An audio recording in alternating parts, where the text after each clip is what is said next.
মূলত আমি বলেছি যে আগামী দিনে তাদের কি চ্যালেঞ্জ, জেলা প্রশাসক হিসাবে কি চ্যালেঞ্জ তাদেরকে মোকাবেলা করতে হবে। যেমন আমি তাদেরকে উল্লেখ করেছি যে প্রায় 1400 অস্ত্র এখনও উদ্ধার হয়নি, যেগুলো 5 আগস্ট পরবর্তী সময়ে লুট হয়ে গেছিল। তার মধ্যে 1400 অস্ত্র উদ্ধার হয়নি। 2.5 লক্ষ বিভিন্ন বোরের গুলি এখনও উদ্ধার হয়নি, সেগুলো তাদের জেলাতে কোনো না কোনো জায়গায় আছে, সেগুলো সন্ত্রাসীদের হাতে পড়তে পারে এবং তারা ব্যবহার করতে পারে।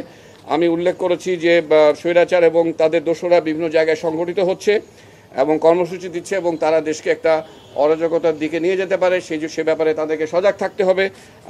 আমি আরও উল্লেখ করেছি যে সামনে রমজান মাস আসছে, সেখানে তাদেরকে একটা ত্রিমুখী চ্যালেঞ্জের মধ্যে পড়তে হবে, যে দ্রব্যমূল্য যাতে তারা তাদের জেলায় কম রাখতে পারেন সেটা চেষ্টা করতে হবে।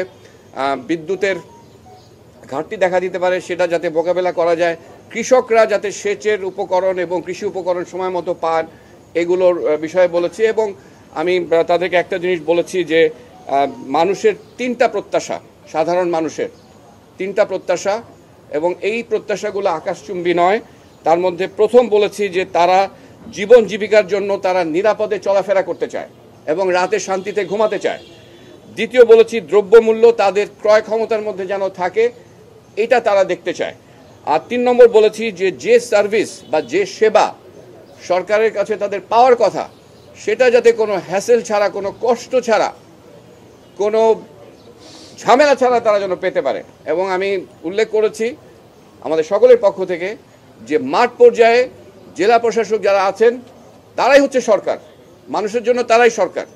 কাজেই যে সুযোগ সুবিধা যেগুলো নিশ্চয়তা বিধান করার কথা, এটা তাদেরকেই করতে হবে। যে কয়েকটি অঞ্চলে, যেমন নরসিংদীর 6টি ইউনিয়ন একটু চরাঞ্চল, দুর্গম, ইনঅ্যাক্সেসেবল, সেখানে সন্ত্রাসী কর্মকাণ্ড বৃদ্ধি পাচ্ছে বা মানুষ হত্যা হচ্ছে, নিহত হচ্ছে, সেখানে অভিযান পরিচালনা করতে চান, সেখানে স্পেশাল অপারেশন দরকার।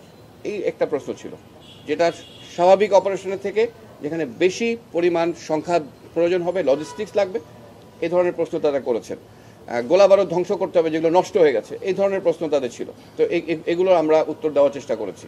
আপনাকে একটা জিনিস মনে রাখতে হবে যে প্রায় 6000টি অস্ত্র লুট হয়েছিল, তার মানে তার 3 ভাগের 4 ভাগ কিংবা তারও বেশি উদ্ধার হয়ে গেছে। এটা একটা বড় সাফল্য আমি বলবো, যে অস্ত্র লুট হয়েছিল তার 3/4 বেশি উদ্ধার করা হয়েছে।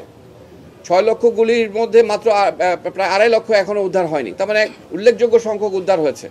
বাকিগুলো পর্যায়ক্রমে যে চলমান যে অভিযান আছে সেগুলোর মাধ্যমে এগুলো উদ্ধার করা সম্ভবপর হবে।